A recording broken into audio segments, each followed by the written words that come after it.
Jessica Starks is an exit strategist with Transworld Business Advisors and Exit Factor of Grand Rapids and Lansing. Welcome back, Jessica. Thank you. Good to be here. Of course.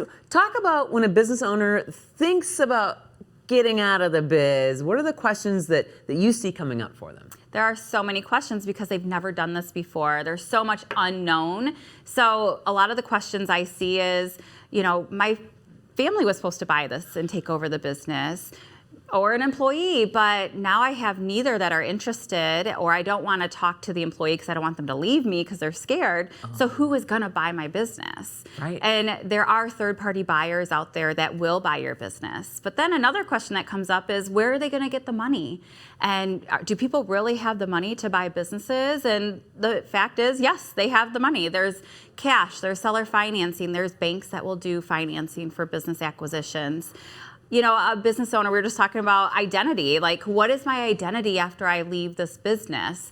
It's been part of my life for so many years. What am I going to do next? And that's a huge question, because once you get a buyer, what is that going to look like after? And then they might get cold feet. So it's really important to think about what's coming next for you.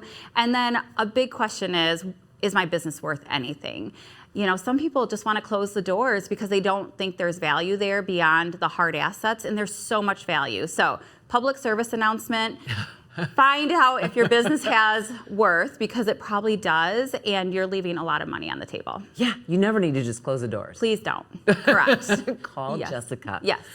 How do you know as a business owner that you're really ready to sell? I've heard people talk for years about, I'm going to sell. Well, you've been saying that for 10 years. Yeah. So, a lot of times you want it to be in your control that you're going to sell. So, I'm going to retire or go on to the next challenge. But a lot of times it's out of our control of when you're going to sell. You could be burnout. You could have a disability or an illness or a divorce or, unfortunate things that you always have to be ready to sell. So you can't give your 2-week notice and say, I'm ready to sell in 2 weeks. So, yeah. Well, even if you think maybe it's 5 years down the road, what is something you should do now so that you're prepared for your business to sell? Right. It can be 5-10 years down the road. Why not get your business ready to sell now? You're going to make more money in the future. You're going to have more freedom because you're running the business more effectively. It's not all about you as the owner. It's about the business. Yeah. So freedom, money, there's so many ways to run your business so you can sell it when you need to quicker. Jessica Starks, exit strategist. Talk to her before you just close the doors on your business, and talk about your exit plan for down the road.